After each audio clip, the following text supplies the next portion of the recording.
काय बोलणं झालेलं आहे आणि आता तुमची काय भूमिका आहे? नाही बोलणं काय झालं म्हणजे माझ्या चेहऱ्यावरून तुम्हाला काय वाटतं? एखाद्या वडीलधाऱ्या माणसाशी घरातलं लहान मूल येऊन ज्यावेळेस बोलतं त्यावेळेस सगळे राग माझे आता मावळलेले आहेत. माझं साहेबांशी बोलणं झालं, ठीक आहे, काही गोष्टी उत्साहाच्या भारात माझ्याकडून झाल्या. त्याचं कारण असं आहे की लोक त्या असं मांडतात किंवा प्रकाश महाजन बोलले म्हणजे प्रत्यक्ष राजसाहेब बोलल्यासारखं. त्या काही भूमिका अशा आहेत की मी त्या विचारून घ्यायला पाहिजे होते असं त्यांचं म्हणणं होतं.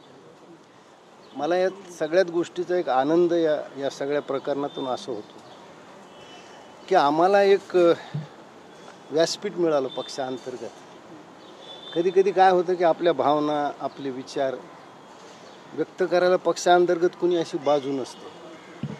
पण अमितजीनं माझ्या प्रकरणात जी भूमिका घेतली, मी त्यांना आता ही विनंती केली की साहेब तुमची ही भूमिका राहू द्या. बऱ्याच लोकांना काही अडचणी असतात, प्रत्येक वेळा आम्ही साहेबासोबत जाऊ शकत नाही. पण असं कुठं एखादं जर व्यासपीठ पक्षांतर्गत असलं तर आमचा एक राजकीय विचार असतो, अजून कोणाचा असतो, त्याच्यातून तुम्हाला एक विचार तयार करायचा असतो. तर ती याच्यातून एक चांगली गोष्ट घडलेली आहे आणि अत्यंत समाधानाने मी खाली उतरलेलो आहे. बाकी काही तुम्हाला विचारायचं असलं? तुमची नाराजी दूर झालेली आहे. पुन्हा एकदा प्रकाश महाजन आम्हाला त्याच दिवसामध्ये मनसेमध्ये सक्रिय आणि दिसतील. बिलकुल त्याच जोशात मी मनसेचं काम तसं सोडलंच नव्हतं आणि सोडणार आहे नाही. आणि त्याच उत्साहाने मी काम करेल. माझ्या मनात काय ज्या गोष्टी होत्या मी स्पष्ट बोललो, त्याने त्याचं योग्य ती दखल घेऊ असं सांगितलं. झाल्या सगळ्या गोष्टी. शिबिरासाठी विशेषतः ती जी नाराजी होती, शिबिरात बोलावण्यात आलं नाही, त्या संदर्भात बोलणं झालं का आणि तुमची काय भूमिका आहे? काय होतं कधी कधी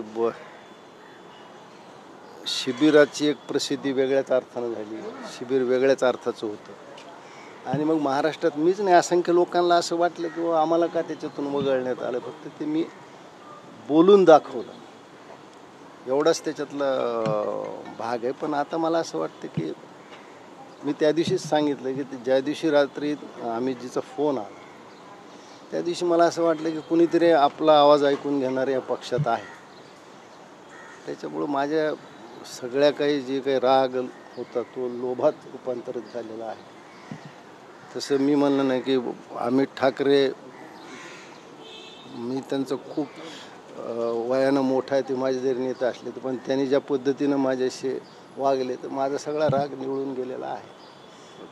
बाकी हळूहळू सगळं. माझ्या एक थोडा वेगळा विषय काय होता की काल एका वाहिनीमध्ये बोलताना मुख्यमंत्री देवेंद्र फडणवीस असं म्हणाले की आम्ही राज्यात त्रिभाषा सूत्र जे आहे ते लागूच करणार. आमची भूमिका अशी आहे की इयत्ता पहिलीपासून 5वी पर्यंत 3 भाषा नसल्या पाहिजे, हे आमचं सूत्र आहे आणि त्याच्याशी आम्ही कायम आहोत. आता मुख्यमंत्री कोणत्या आधारावर म्हणतात हे तेच सांगू शकतील, पण त्यांना हा निर्णय काही काळासाठी मागं घ्यावा लागला, यावरून त्यांनी ह्या गोष्टी लक्षात घ्यायला पाहिजे. ठीक आहे, थँक्यू सर.